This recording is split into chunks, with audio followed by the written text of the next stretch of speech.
Wisconsin farmers have always been at the mercy of nature, but now that nature has become more merciless with climate change, they're facing more volatile, damaging weather. Scientists are projecting 1 to 4 more weeks each year with daily high temperatures above 90 degrees, which raises concern about drought, especially in areas like the Central Sands, where deep, high-capacity irrigation wells have already caused the groundwater levels to drop substantially. 2012 was a severe drought year in southern Wisconsin.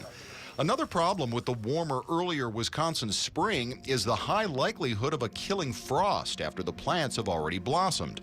It's a serious threat to Wisconsin's specialty crops like apples, grapes, and cherries. But it's the state's nation-leading cranberry crop that may be at most risk. Growers need a hard winter ice to drive out onto the bogs and spread sand to help the next crop. If you don't have ice to drive on, and chilling temperatures, which a lot of these fruit crops need for cold hardening, who knows what, they may not be able to survive, in the long term. Key parts of the state's $88 billion a year agriculture industry do stand to potentially benefit from one effect of climate change, a longer growing season, especially for corn, soybeans, and alfalfa. Doing a lot of the hands-on management as well as the bigger picture.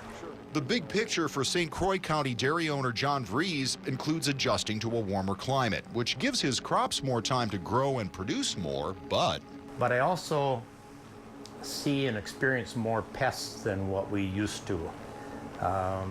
So long term, whether we're going to have to use the kind of pesticides that somebody in Missouri did 10 years ago. Scientists also predict more rain in winter and spring, so farmers might also have a hard time taking advantage of a longer growing season because their fields are too wet to plant earlier. Vries says the last 20 years have also brought a growing trend of warmer nights in the summer, which means the cows can't cool off like they need to, and they produce less milk. Every year we've had to add more ventilation, more misting systems, those kinds of things, because the cows could not cool down at night like they would have when we first built the dairy. America's dairyland is famous for its milk cows, but those big bovines put out more than just milk. I think the big deal is manure, and about half of the phosphorus that comes into this lake is manure. And the extreme rainstorms that have been increasing in both frequency and intensity are making manure and soil runoff almost unmanageable. According to the 2011 Wiki report, soil erosion in Wisconsin could double by the year 2050 from 1990 rates because of the extreme rain. And as you get more rain, more of that phosphorus-laden material comes into the lakes and streams, and it leads to algae blooms. It was a $1 million plus decision. In 2008, John Vries started running an anaerobic manure digester at his farm in St. Croix County. He milks more than 1,000 cows there in what's called a confined animal feeding operation, or CAFO. These are the operations of most concern when it comes to climate change because they create the most manure and release the most methane gas. The digester takes the methane out and uses it to produce electricity, leaving behind a less damaging fertilizer to put on fields. We also pump all of our manure through what's called drag hoses and inject directly into the ground, which again sequesters a bunch of carbon and 3 of the other gases that agriculture produces. While he walks the walk on manure management, Vries also drives the drive on carbon dioxide, getting around his farm in a small hybrid electric car instead of the traditional full-sized farm pickup truck.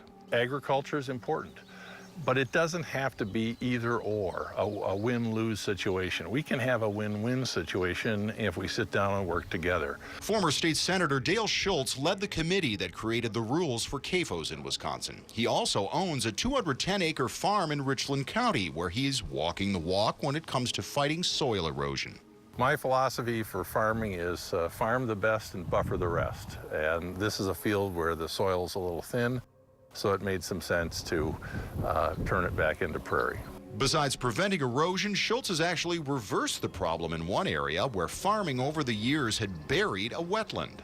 Probably about 2 feet of material, eroded material, had to be taken off. Oh, really? Moved up the hill, dumped up the hill. Okay. And that allowed the native seed bed to sort of come back. So this is what it was originally, you'd say? I would say most of the valley in here look like that. Wisconsin's towns and cities are also being forced to adapt to the climate change effect. As cities go through planning processes and increase their focus on sustainability, that bringing that climate lens to the decisions that they're making to make sure that they're keeping climate in mind when they make those choices.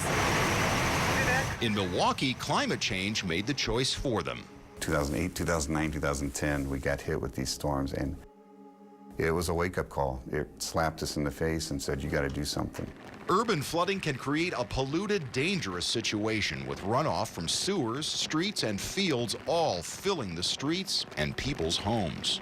Here on the Great Lakes, it's a whole different mindset because we take our drinking water from the lakes and we put our wastewater back into the lakes. The Milwaukee Metropolitan Sewerage District, MMSD, has become a national model for dealing with flooding caused by the more extreme storms dropping 5 and 7 inches of rain in a matter of hours. What we're trying to do is manage water where it falls. So it falls on private property, have a rain barrel to store 55 gallons of that water, have a rain garden to take the water and try to infiltrate that into the groundwater, put in a bioswale along the street as opposed to a pipe, so that you, again, are restoring that natural infrastructure as much as you can. MMSD's own headquarters is home to a huge roof garden that soaks up rain before it hits the streets. The agency has spent $4 billion over the past 3 decades on stormwater issues, including creation of a deep tunnel system, which can store millions of gallons so it doesn't flow untreated into Lake Michigan.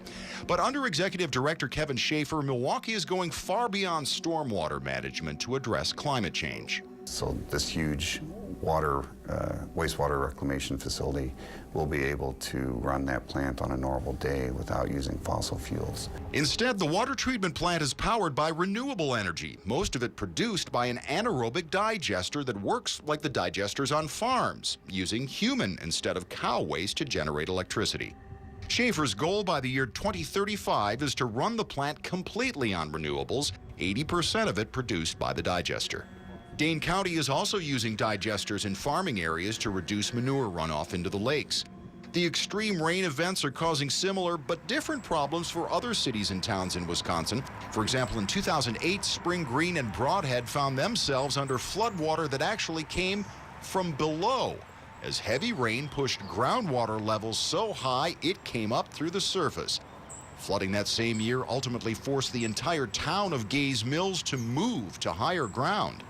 And in 2016, destructive flooding in northern Wisconsin caused one town, Odana, to become an island as water washed out roads. A lot of culverts have been getting blown out, and so it's a real problem for townships and counties on how to repair those, and then do they put bigger ones in, you know, and that's of course more costly, the bigger culvert that you have to put in. Cost is a huge consideration, and next, the complicated expense of the climate change effect.